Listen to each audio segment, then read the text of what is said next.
Hey everybody, it's 13th Wolfman. You know what today is? Today is day number 13 of the 31 days of horror.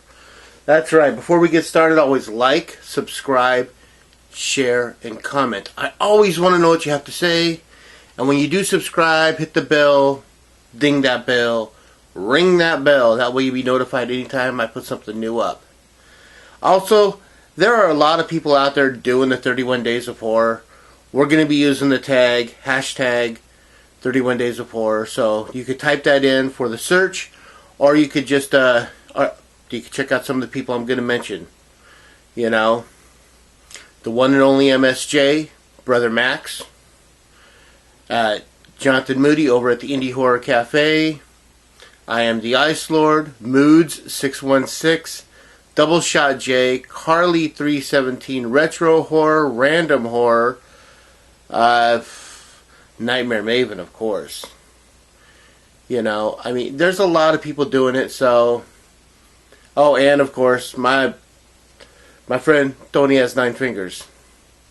He really has 10 fingers, but one just can't be straightened out, so... Tony has 9 fingers. He's doing it. So let's get on with the... show. Today I'm going to talk to you about, well, that's right, an Italian film.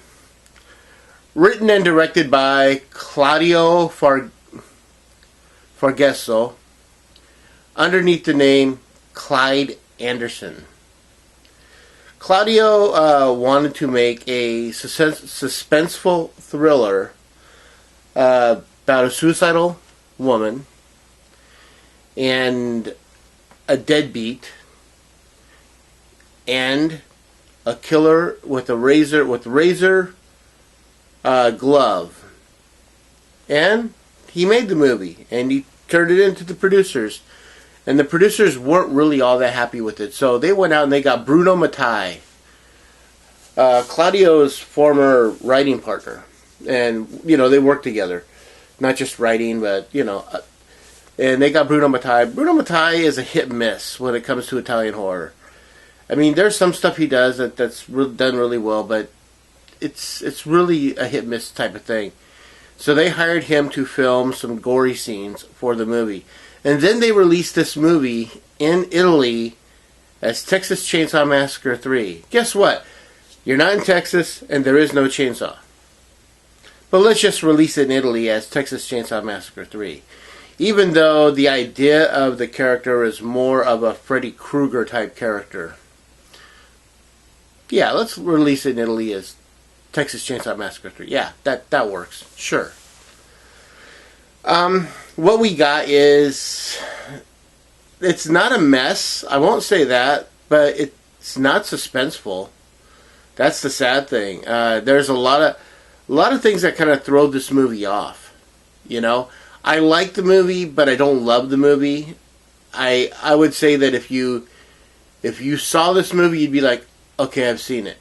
And if you never saw this movie, you'd be like, it wouldn't be that much of a loss. You know, it's not like other Italian horror where you're like, oh, hey, you know, Wax Mask and Suspiria, the stuff that's like really good. You're just kind of like engulfed in it.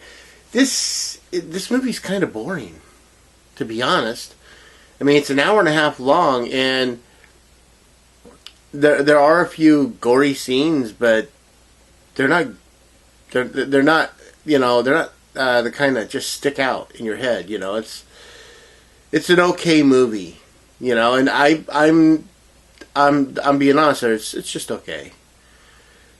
The whole idea is that this killer in a mask is, well, he's killing people, of course, and one of his subjects gets away. She has amnesia. So she can't tell the police exactly what he looks like.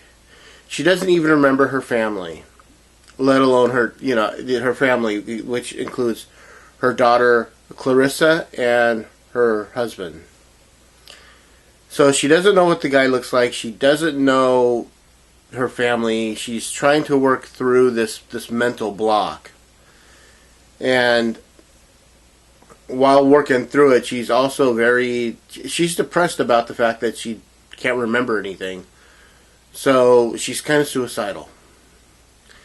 She meets this strange guy that says, you know what? I'm gonna once we're done doing what we have to do, I'm gonna kill you. I'm gonna make sure that you don't screw this up. You've got to, you know, you don't have the balls to kill yourself. So I will kill you. He's not even the killer. You know, that's the thing. You sit here and you think to yourself, okay, who's the killer? And it comes off that this guy could be the killer, but then again, it just comes off you're not sure. And it's an okay movie. Like I said, it's okay. If you want to watch it, watch it. It's from Severin. They did the movie looks nice and all. And here's the cover. Yeah, Night Killer. But it's just an average film. It doesn't really do anything, you know. And I don't know. I liked it. The funny thing was, is I watched it dubbed, and the dubbing looks really, really good. And then I went back and I'm like, I wonder what it looks like when they're speaking Italian. And so I watched a couple of scenes. I'm like, oh, I like it so much more in Italian. The voices seemed off. I mean, not the dubbing looks good, but the voices didn't seem to match the faces. Especially when you hear the doctor talking about the fact that once you hear his voice in Italian, oh, okay, so that's the way he's supposed to sound. That makes a lot more sense. He has this voice when he's talking in English, and you know, he's got kind of a mid-range Italian voice, you know, and I'm like, that sounds so much better. But so watch it in Italian. Maybe you'll like it better. You can watch it with the subtitles. You could read the movie. I know you can. But yeah, Night Killer. What else can I say? As always, I am the 13th Wolfman. I'm on the prowl. Woohoo.